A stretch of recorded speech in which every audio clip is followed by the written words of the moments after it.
नमस्कार दर्शकों, स्वागत है आप सभी का महिला जगत कार्यक्रम में। दर्शकों, हमारी आज की बेटियां कल की जननी हैं। ऐसे में उनके सुरक्षित तन और संवेदनशील मन की चिंता हमें ही करनी है, क्योंकि किशोरावस्था में जो बालिकाएं होती हैं उनमें बहुत सारे शारीरिक और मानसिक परिवर्तन होते हैं। तो बतौर माता पिता हमारी क्या जिम्मेदारियां होनी चाहिए, कौन कौन सी सावधानियां हमें बरतनी चाहिए, जिससे कि हम अपनी बेटी को एक सुरक्षित और स्वस्थ माहौल प्रदान कर सकें। इसी महत्वपूर्ण विषय पे आज हम हमारे कार्यक्रम में चर्चा करने वाले हैं और इस विषय पे हमसे बातचीत करने के लिए बतौर विषय विशेषज्ञ जिन अतिथियों को आज हमने हमारे स्टूडियो में आमंत्रित किया है, आइए हम आपको उनसे मिलवाते हैं। इस वक्त मेरे साथ हैं अंचल के प्रसिद्ध स्त्री एवं प्रसूति रोग विशेषज्ञ डॉक्टर श्रृंखला जैन जी। आपके विषय में मैं अपने दर्शकों को बता दूं कि आप विभिन्न सामाजिक संगठनों में जुड़कर महिलाओं की सुरक्षा एवं संवर्धन के लिए अपनी अभूतपूर्व सेवाएं दे रही हैं। साथ ही है मेरे साथ नियुति श्रीवास्तव जी। आप संस्कार द स्मार्ट स्कूल में शिक्षिका एवं शिक्षा समन्वयक के पद पर पदस्थ हैं। साथ ही आप विभिन्न महत्वपूर्ण क्षेत्र जैसे शिक्षा, स्वास्थ्य, कला एवं साहित्य जैसे क्षेत्रों में बालिकाओं के उत्थान के लिए अपनी सेवाएं दे रही हैं। तो आप दोनों अतिथियों का हमारे कार्यक्रम में बहुत बहुत स्वागत है। कार्यक्रम का आगाज़ आपसे करते हैं और सबसे पहला प्रश्न मेरे जो आपसे है वो यही है कि आखिर किशोरावस्था से हम क्या समझते हैं और इसमें वो कौन कौन से लक्षण होते हैं जो हमारी बेटियों में शारीरिक और मानसिक तौर से जो परिवर्तन आते हैं वो कौन कौन से होते हैं? किशोरावस्था वो स्टेज है जो चाइल्डहुड से अडल्टहुड के बीच की स्टेज को किशोरावस्था कहते हैं। इसको एडोलेसेंट भी बोलते हैं। ये 10 से 19 ईयर्स की बीच का जो एज होता है इसको किशोरावस्था कहते हैं। इसको टीन एज भी कहते हैं। और ये एक ऐसा पीरियड होता है जब इसमें बहुत ड्रेस्टिक चेंजेस होते हैं एक बच्ची में, क्योंकि वो एक बच्चे से बढ़ के एक यौवन की तरफ जा रही है जी। तो पहला उसमें जैसे बालिकाओं में क्या होता है कि उनकी हाइट अर्ली स्टेज में थोड़ा सा उनकी हाइट पहले बढ़ती है बॉयज़ के कंपैरेटिवली, तो उनका हाइट बढ़ना स्टार्ट होता है। सेकंड, उनके पास उनके ब्रेस्ट बर्ड्स होते हैं वो स्टार्ट हो जाते हैं निकलने, जो कि कभी कभी दोनों तरफ के बराबर नहीं होते हैं, जिसकी वजह से माँओं को और बच्चियों को थोड़ी परेशानी होती है। उनमें थोड़ा दर्द भी होता है, जिसकी वजह से माएँ अक्सर आती हैं क्लिनिक में कि इसको तकलीफ़ हो रही है, कहीं कोई ऐसी बीमारी तो नहीं है। पर ऐसा कुछ नहीं होता। उसमें जो तकलीफ़ होती है वो धीरे धीरे करके चली जाती है, बिना किसी ट्रीटमेंट के भी चली जाती है। और थोड़े टाइम के बाद जब उनकी ग्रोथ हो जाती है तो वो दोनों सामान्य साइज़ पर आ जाते हैं जी। थर्ड, इनका होता है कि इनके हेयर आना शुरू हो जाते हैं, प्यूबिक हेयर जो जेनाइटल एरिया पे और आर्म पिट के अंदर थोड़े से रफ हेयर आने शुरू होते हैं और पैरों पे बाल आने शुरू हो जाते हैं। एक और साइन होता है जो पीरियड्स के पहले आता है। इनके 6 से 12 महीने पहले पीरियड्स के इनको थोड़ी से डिस्चार्ज, वजाइनल डिस्चार्ज शुरू हो जाता है। तो वो फाउल स्मेल नहीं होती है, लेकिन एक डिस्चार्ज होता है जो कि एक इंडिकेशन है कि अब इसको पीरियड्स आने वाले हैं जी। और मेन जो सबसे इम्पॉर्टेंट है, जो इनका पीरियड्स आता है जिसको मेनार्के बोलते हैं फर्स्ट पीरियड को जी। तो ये एक कंप्लीट वुमेन होने का एक साइन भी होता है। नियुति जी, मैं आपसे जानना चाहती हूँ, जैसे कि मैडम ने बताया कि बहुत सारे परिवर्तन आते हैं, तो इस स्थिति में जब ये परिवर्तन शारीरिक और मानसिक रूप में एक किशोरी बालिका में आते हैं तो परिवार की क्या भूमिका होती है? परिवार उस बालिका को किस प्रकार से सपोर्ट कर सकता है? देखिए, जब ये व्यवस्था चालू होती है, मतलब जब पीरियड्स के टाइम पे, तो जैसे फर्स्ट टाइम जब आता है पीरियड्स तो बच्चा खुद ही समझ नहीं पाता है कि उसके साथ हो क्या रहा है। कई बच्चे तो रो देते हैं कि मम्मी मुझे कुछ हो गया है, कई बच्चे बताते नहीं हैं। तो सबसे पहले तो जो माँ होती है शुरू में ही उनको ये जानकारी दे देनी चाहिए कि पता है इस एज में पीरियड्स का शुरुआत होने वाला है, तो माँ जो होती है वही उसकी गाइडलाइंस होती है ना। तो गाइडलाइंस के अगर देखा जाए तो सबसे पहले माँ को ये जानकारी देनी चाहिए कि बेटा ऐसा ऐसा होने वाला है, आगे चल के तुमको ये पीरियड्स का प्रॉब्लम होगा, इसमें ऐसा प्रॉब्लम होगा। सारी जानकारी उसको धीरे धीरे स्टार्टिंग से बता देनी चाहिए ताकि उसका कॉन्फिडेंस लेवल कम ना हो जी। ऐसा क्या होता है कि जब पीरियड्स आ जाते हैं तो बच्चियां बताती नहीं हैं कभी कभी, और अचानक ही उसके शरीर में जो बदलाव होते हैं वो भी समझ नहीं पाती है। तो इससे जो माताएं होती हैं और घर के जो लोग होते हैं उनको बहुत ज़्यादा गर्ल्स के लिए सपोर्ट करना चाहिए और हर चीज़ मतलब वो शेयरिंग करे, ऐसा मतलब पूरा फ्रेंड्स के जैसे, एक मित्र के जैसे एक बच्ची से बात करनी चाहिए कि उनको ऐसा नहीं लगना चाहिए कि मुझे सब दूर हो रहे हैं। जैसे कई घरों में ऐसा होता है कि जब पीरियड्स स्टार्ट होते हैं तो गर्ल्स को अलग रूम दे दिया जाता है, अलग बिस्तर हो जाते हैं उनके, तो ये सारी चीज़ें ये रूढ़िवादी जैसा हो गया है अब। लेकिन अब जैसे जनरेशन बढ़ता जा रहा है तो लोग इस चीज़ों को थोड़ा सा अनदेखा कर रहे हैं। अब जो गर्ल्स होती है वो मतलब जैसे माताएं होती है बोलती है ठीक है बेटा आज फर्स्ट डे है तुम नहा लीजिए, बाकी रहन दीजिए। तो क्या है पहले के टाइम पे देखा जाता था कि उनको जब भी पीरियड होता है तो रात हो या दिन हो किसी टाइम पे भी उनको नहलाया जाता था। तो ये थोड़ा सा मुझे लगता है कि ये गलत है, क्योंकि बच्ची है वो, तो अभी स्टार्टिंग जब होता है तो वो बच्चे होते हैं, है ना, उनको खुद ही पता ही नहीं है कि उसको कैरी कैसे करना है। तो उनका आत्म सम्मान, आत्म विश्वास हमको इतना देना है कि वो खुद ही सब चीज़ हमको खुल के बताए कि एक, हाँ, किसी से भी ना छुपाए, मतलब अपनी माँ से, अपनी टीचर से, अपनी ट्यूशन टीचर से, अपनी डांस टीचर से, जब भी जहाँ पे भी उसे ऐसा प्रॉब्लम होता है, पीरियड्स के प्रॉब्लम ही नहीं, बहुत मतलब कुछ भी ऐसा शारीरिक प्रॉब्लम होता है तो वो खुल के सारी चीज़ों को सामने वाले को व्यक्त घर का माहौल हमें ऐसा रखना और घर का माहौल तो बहुत अच्छा होना चाहिए कि अगर पीरियड्स आ गया है तो उसे नॉर्मली लो, उसको एकदम प्रेशर मत दो कि तुम्हारा फर्स्ट डे है तुम ये मत करो, तुम स्कूल मत जाओ, उसको ये मत करो, उसको फ्री छोड़ो, तभी वो खुल के निकल पाएगी अपने रास्ते से। तो मैं तो यही सारी माताओं से यही बोलूँगी कि बच्चों को अपनी फ्रेंड्स बनाइए, अपने मित्र बनाइए, ताकि वो शेयरिंग करे सारी चीज़ें। जी, बहुत बढ़िया।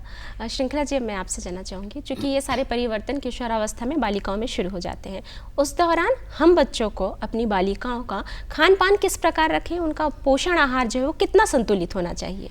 इनका आहार मैं सिर्फ बच्चियों की नहीं, इनफैक्ट दोनों बॉयज़ और गर्ल्स दोनों का ही कह रही हूँ कि इनका खान पान शुरू से ही संतुलित होना चाहिए। बच्चों को जंक फूड से हमेशा दूर रखना चाहिए, क्योंकि जो खान पान और जिस तरह की एक्सरसाइज और इन सब की आदत जो हम बचपन से डालते हैं वही उनके जीवन भर चलती है। तो हमें अपनी बच्चियों को सबसे पहले तो उन्हें ब्लीडिंग ज़्यादा होती है तो आयरन युक्त, जिसमें लौह युक्त फूड उनको ज़्यादा देना चाहिए। इनिशियल स्टेज पे आप उनको जैसे ब्लीडिंग ज़्यादा हो रही है या नहीं भी हो रही है तो भी उनको आयरन की कमी होती है, तो उनका खान पान संतुलित हो। और उनको जैसे ब्रेकफास्ट बहुत ज़रूरी है बच्चों के लिए, जो कि ज़्यादातर बच्चे स्किप करते हैं, क्योंकि उनका एनर्जी लेवल उस समय, उनको सारे दिन के लिए एनर्जी चाहिए होती है। वाटर इनटेक बहुत अच्छा होना चाहिए, क्योंकि वाटर इनटेक कम रहेगा तो लेथार्जिक फील करते हैं, ऐसे थकान सी, वो बच्चे को समझ में नहीं आता है, उसे लगता है कि शायद खाया नहीं इसलिए। लेकिन वाटर इनटेक, ये हैबिट शुरू से एक माँ को अपने बच्चे में डालनी है कि आपको कितना पानी पीना है। अगर इनकेस बच्चे, और डीवर्मिंग भी ज़रूरी है बीच में, कि ऐसा ना हो कि उसकी वजह से ही बच्चे को प्रॉपर फूड न्यूट्रिशन नहीं मिल रहा है, वो खा तो रहा है लेकिन उसको न्यूट्रिशन प्रॉपर नहीं जा रहा है। तो इसके लिए बच्चों का पूरा प्रॉपर संतुलित आहार, जिसमें से आपको ये चिप्स वगैरह है, क्योंकि बच्चों को वो पसंद आता है, वो लेते हैं। उनके खाने पीने में दाल, चावल, रोटी, सब्जी, सैलड, दही, दूध, ये कम्प्लीटली इन्वॉल्व होने चाहिए। और फ्रूट्स की भी उनको हैबिट डालनी चाहिए, जो आजकल के बच्चों को बहुत कम है फ्रूट्स की हैबिट। तो सारी ग्रीन वेजिटेबल्स हैं जितनी, वो सारी, कई बच्चे अवॉइड करते हैं कि ग्रीन वेजिटेबल्स को उनको हैबिट ही नहीं है स्टार्टिंग से, तो ग्रीन वेजिटेबल्स अवॉइड करते हैं, वो सारी चीज़ें उनको ज़रूर देनी चाहिए। नियुति जी, मैं आपसे जानना चाहूँगी, जैसे कि बचपन से ही हम ऐसा क्या करें कि हमारी बेटियों का जो कॉन्फिडेंस है वो बरकरार रहे, वो कहीं पर भी डरी सहमी सी ना रहे? जो बच्चियाँ होती है, जैसे आजकल बहुत सारे क्लासेस खुली हुई है, जैसे योगा क्लासेस, फिटनेस क्लासेस, बच्चों की ड्राइंग क्लासेस, आपका कराटे क्लासेस, बहुत सारी क्लासेस खुली हुई है। और कई जगह में जो माताएं हैं वो अपने बच्चों को वहाँ पे एडमिशन करवाती है, ताकि जो आत्मसम्मान है, आत्मविश्वास है, वो लेवल बढ़ता जाए। कई बार क्या होता है, कुछ बच्चियाँ क्लासेस में जाने से डरती है, इवन स्कूल से, टीचर से भी डरती है, क्योंकि टीचर थोड़ा सा चिल्ला देती है कि होमवर्क कंप्लीट नहीं है तुम्हारा, तो वो स्कूल जाने से ही भी डरती है कि मुझे नहीं जाना है। तो इसमें माँ का जो रोल होता है वो सबसे महत्वपूर्ण होता है, ताकि वो हर दिन की शुरुआत, जब मॉर्निंग में जब वो उठे तो सबसे पहले वर्ड यही होना चाहिए, बेटा आज तुम्हारा दिन बहुत अच्छा है और तुम अच्छे से स्कूल जाओ, सारा कुछ तुम अच्छे से करो। बस वहीं से ही उसका पहला पड़ाव चालू होता है। अगर माँ अपनी बच्चे को आत्मविश्वास, ज़्यादा से ज़्यादा कॉन्फिडेंस लेवल बढ़ाए तो वो आगे बढ़ने से फिर पीछे हटेगी नहीं, चाहे वो किसी भी क्लासेस हो, कोई भी डांस क्लास हो, कोई भी मतलब योगा क्लासेस हो। अभी जैसे मेरे क्लासेस में छोटे छोटे 3 साल के बच्चे आते हैं, बहुत रोते हैं पहले दिन में, लेकिन वो 1 घंटे आधे घंटे में चुप हो जाते हैं। वो उनका चुप होना इसलिए होता है क्योंकि मैं भी उनके साथ पूरा बच्चों जैसा बन जाती हूँ, तो वो मुझ पर विश्वास करने लग जाते हैं कि मैम बहुत अच्छी है, डांटती भी है, मुझे प्यार भी करती है साथ में। तो उनका जो कंपटीशन लेवल है और जो उनका आत्मविश्वास है वो वहाँ से बढ़ता चला जाता है। कभी भी बच्चों को ज़्यादा डांटना, ज़्यादा लाड़, हर चीज़ का मतलब जिद को पूरा भी करना, ये भी नुकसान है ना। उसी लेवल में हमको जाना चाहिए, जितनी उनकी ज़रूरत है उतना हम उसकी पूर्ति कर सकें। अगर हर चीज़ को हम उनको देना भी स्टार्ट कर देंगे तभी वो हमारे लिए एक माइनस पॉइंट बन जाएगा कि मम्मी पापा तो हमारे लिए सब कुछ कर देते हैं, तो उनका जो आत्मविश्वास है, आत्मसम्मान, वो वहीं से थोड़ा सा कम हो जाएगा कि हाँ हर चीज़ में तो मम्मी पापा आगे रहते हैं और मैं तो जो बोलती हूँ वो मुझे कर देते हैं, तो वो स्वयं कुछ भी पाने के लिए ललक उनकी खत्म हो जाती है। इस चीज़ के दौरान में मैं ये बोलना चाहूँगी कि बच्चों को खुद से आगे बढ़ने के लिए आप पीछे से तैयार रखिए उनको कि मैं यहाँ खड़ी हूँ, तुम तो जाओ। कई बार ऐसे होता है कि क्लासेस में अगर हम जा रहे हैं किसी भी क्लास में तो पहले दिन बच्चा अंदर नहीं जाता है, तो हमको ये बोलना है कि बेटा हम खड़े हैं बाहर, तुम जाके अंदर तो जाके तो देखो क्या होता है तुम्हारे साथ। बस वहीं से अगर माँ और मम्मी पापा, माता पिता, भाई बहन, घर के बड़ों का अगर अंदर से कॉन्फिडेंस लेवल बच्चे के लिए बहुत ज़्यादा 100% है तो बच्चा फिर पीछे कभी नहीं हटेगा। जी। अब एक महत्वपूर्ण विषय ये भी है कि मानसिक स्वास्थ्य भी बेहद ज़रूरी है, तो हमारी बालिकाओं का मानसिक स्वास्थ्य कैसा होना चाहिए? ये शारीरिक चेंजेस की वजह से उनका बच्चियां शर्म महसूस करने लगती हैं, वो उस चेंज को अडॉप्ट नहीं कर पाती कि उनके अंदर जो शारीरिक चेंजेस होते हैं जैसे ब्रेस्ट का बढ़ना, पीरियड्स का आना, उस चीज़ को अडॉप्ट करने में उनको बहुत टाइम लगता है। और ऐसे में क्या होता है कि वो अपने जो फ्रेंड्स होते हैं जो कि उन्हीं एज ग्रुप के होते हैं, उनका मेंटल लेवल भी सेम होता है, उनसे डिस्कस करना शुरू कर देते हैं चीज़ें, तो नॉलेज उनको फिर बड़ा इक्वली होती है, तो वो उतना अच्छे से उस चीज़ को अडॉप्ट नहीं कर पाते। इसके लिए माँ को और उनके टीचर्स, फीमेल टीचर्स का बहुत बड़ा रोल है, माँ का बहुत बड़ा रोल है, जो इन चीज़ों को समझाएं कि बेटा ये ऐसे ऐसे है, ये एक नॉर्मल प्रोसेस है और तुम लकी हो कि तुम एक होने वाली माँ हो, एक वुमेन में तुम कन्वर्ट होने जा रही हो, धीरे धीरे एक वुमेन की तरह डेवलप हो रही हो, तो तुम उस चीज को जो है अपना प्राउड समझो, उसको गर्व की तरह लो। कई आजकल के जैसे समाज में क्या हो रहा है, मॉलेस्टेशन, बच्चियां इन सब चीज़ों को भी छिपा जाती हैं शर्म से, तो उन्हें माँ से इतना खुला होना चाहिए कि उनके साथ इस तरह की कोई भी घटना हो रही है, कोई उनको गलत तरह से छू रहा है, कुछ हो सकता हो कई लड़कियों को समझ में भी ना आता हो कि उनको गलत तरह से छुआ जा रहा है, तो अपने बच्ची से इतना क्लोज रहें, या टीचर्स की भी ये ड्यूटी है कि वो अपने स्टूडेंट से इतना क्लोज रहें कि वो टीचर बच्चे उसको खुल के समझा सकें कि बेटा ये ऐसे है, क्योंकि ये हार्मोनल इम्बैलेंस होता है, हार्मोनल चेंजेस होते हैं, इम्बैलेंस तो नहीं बोलेंगे, हार्मोनल चेंजेस की वजह से बच्चे एकदम से एग्रेसिव हो जाते हैं, एकदम से उनको लोनलीनेस होता है। तो ये सारा चेंजेस इस पीरियड में आते हैं जिसमें कई बार सोचती हैं पेरेंट्स कि अरे ये तो बहुत एग्रेसिव हो रहा है, तो उनको इस चीज़ को समझना चाहिए कि हार्मोनल चेंजेस है, धीरे धीरे करके बच्चा समझ जाएगा, तो उनके बिहेवियर को, उनकी जो एक्टिविटी है उसको थोड़ा सा पेरेंट्स को समझ के और उनको उसी हिसाब से फ्रेंडली रह करके उनको समझाना चाहिए कि ये है। डॉक्टर साहिबा, मैं आपसे जानना चाहूँगी कि किशोरावस्था के दौरान में ही बालिकाएं अपना आंतरिक और बाह्य साफ सफाई का ध्यान किस प्रकार रख सकती हैं? वो बहुत इम्पॉर्टेंट है, जो कि जब पीरियड्स होते हैं तो उस समय ब्लड एक ऐसा कल्चर है जिसमें कोई भी जर्म्स अच्छे से ग्रो करता है और बहुत इन्फेक्शियस होता है। और अगर मैं पीरियड्स के दिनों की ही बात नहीं कर रही हूँ, वैसे तो मैं पूरे हमेशा ही साफ सुथरा रहना चाहिए, लेकिन अभी उन दिनों के लिए बता रही हूँ, क्योंकि अगर उसमें इन्फेक्शन हो गया तो वो उनके यूट्रस, ट्यूब, हर चीज़ को अफेक्ट करेगा। ट्यूब ब्लॉक्स भी हो सकती हैं जो कि आगे इनफर्टिलिटी हो सकती है उस बच्ची को। तो उन्हें, बच्चे को डेली अपने अंडर गारमेंट्स धोने हैं, डेली धुले कपड़े पहनने हैं, जो भी अंडर गारमेंट्स हैं बिल्कुल भी वेट नहीं होना चाहिए, पहनते समय बिल्कुल भी मॉइस्चर नहीं होना चाहिए, क्योंकि मॉइस्चर होगा तो उसमें फंगल इन्फेक्शन ग्रो करेगा। और नहाना भी डेली है बच्चे को। कोशिश है माँ बाप को एक हैबिट डालनी चाहिए कि बच्चा डेली नहाए, खाने के पहले या कोई भी चीज़ के पहले अपना हाथ ज़रूर धोए बच्चा, खाने के पहले, खाने के बाद। और एक और चीज़ मैं बच्चों को बताना चाहती हूँ कि जो जेनिटल एरिया है उसको बार बार पीरियड्स के दिनों में तो वॉश करना है सोप से, बार बार सोप से वॉश नहीं करें, क्योंकि वहाँ का जो पीएच लेवल होता है वो उसी के अकॉर्डिंग मेंटेन होता है, ठीक है। जो बैक्टीरिया के बाहर के बैक्टीरिया होते हैं उनको किल करता है, लेकिन उनको जब हम सोप से बार बार क्लीन करते हैं तो उसका पीएच लेवल बदल जाता है तो उस वजह से बाहर के जो इन्फेक्शंस होते हैं वहाँ पे वो ग्रो करने के लिए उनको एटमॉस्फेयर मिल जाता है। विद्यालयों में गुड टच बैड टच के विषय में बच्चों से बिल्कुल खुल करके बात करनी चाहिए कि वे किसी गलत रास्ते पे ना जाए, तो इस पर आप क्या कहना चाहेंगे? मैं कहना चाहूँगी कि आजकल विद्यालयों में हम सब सिखाते हैं गुड टच और बैड टच।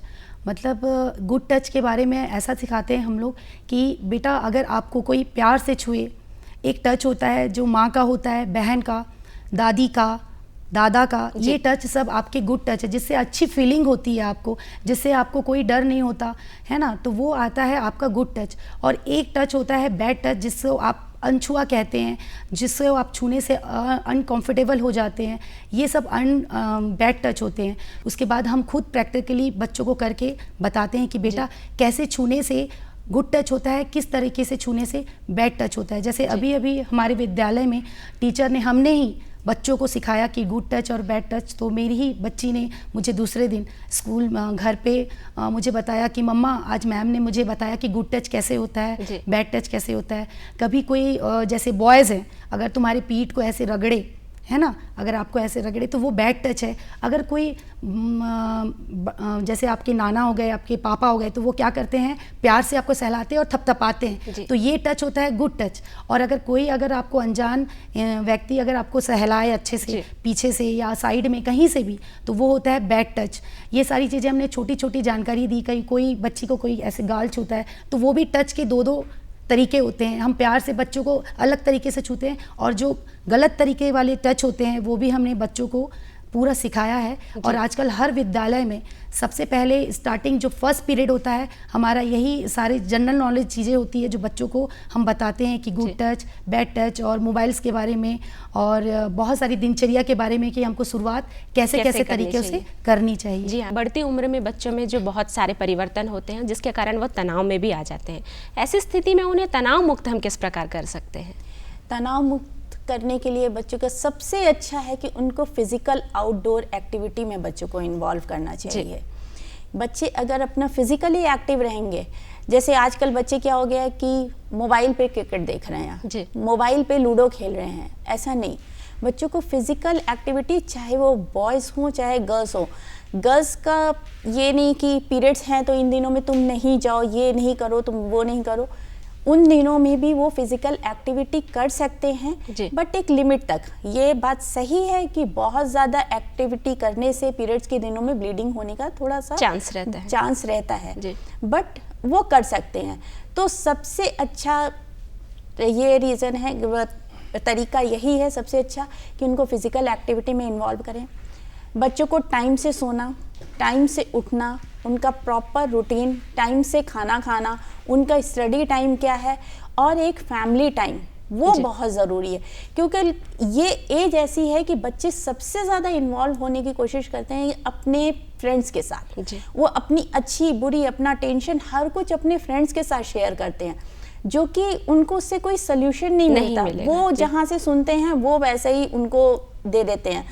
तो बच्चों तनाव मुक्त होने के लिए सबसे अच्छा है कि उनको अपने पेरेंट्स से और फैमिली मेम्बर से, चाहे वो बाबा दादी हों, माता पिता हों, बड़े भाई बहन हों, उनके साथ अटैच होना चाहिए। नियुति जी, मैं आपसे जानना चाहूँगी कि आज के समय में बच्चे अत्यधिक समय जो है फ़ोन और इंटरनेट पे दे रहे हैं, तो हम अपने बच्चों को फ़ोन से कैसे दूर रख सकते हैं?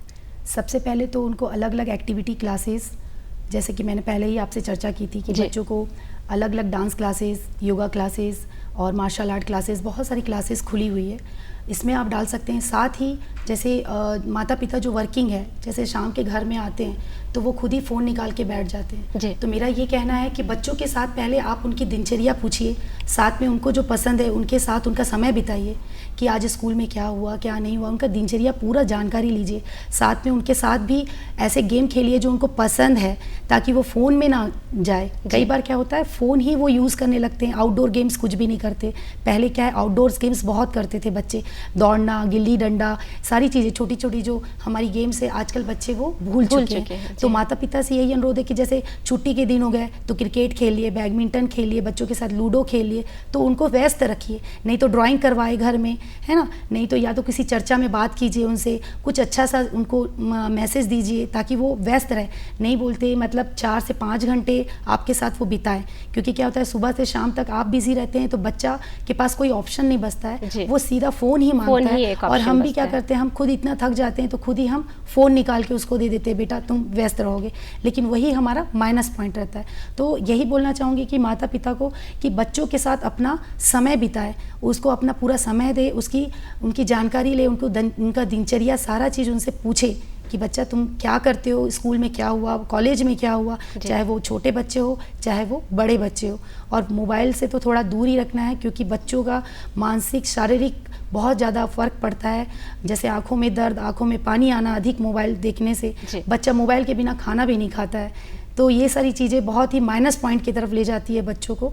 तो मेरा यही है कि जैसे ही हम आते हैं तो बच्चों को हम फ़ोन से स्वयं उनके साथ समय बिताएं, खुद ही संपर्क में रहें और समय ज़्यादा से ज़्यादा बिताएं उनके साथ। जी हाँ जी, समय का अभाव है। अब मैं चाहूँगी कि आप हमारे दर्शकों से कुछ अपने संदेश कहना चाहें तो कहिएगा। तो श्रृंखला जी पहले आप। मैं पूरे समाज की, माता पिता और गुरुओं की, ये सभी की जिम्मेदारी बनती है कि आजकल की जो बच्चियां हैं उनको आने वाले भविष्य के लिए एक शारीरिक और मानसिक रूप से नारी बनने में सहयोग दें। जी हाँ, बहुत बढ़िया। नियति जी आप। मैं सभी अपने माता पिता, भाई बंधुओं, जितने भी हमारे दर्शक है जो हमें देख रहे हैं आज, मैं सबसे यही अनुरोध करूंगी कि लड़का हो या लड़की, आप दोनों में कभी फ़र्क ना करें। लड़का भी हमारे लिए उतना ही हमारे लिए वैल्यू रखता है और लड़की भी हमारे लिए उतना ही वैल्यू रखती है। तो दोनों को शिक्षा का ज्ञान जरूर दें और उनका आत्म विकास, आत्म सम्मान और किसी भी चीज़ में उनको रोके नहीं, हर चीज़ में उनको आगे बढ़ाइए। आप दोनों अतिथियों का बहुत बहुत धन्यवाद कि आपने अपना कीमती समय हमारे दर्शकों के लिए निकाला और इस महत्वपूर्ण विषय पे हमसे बात की। हमारे स्टूडियो आने के लिए बहुत बहुत धन्यवाद।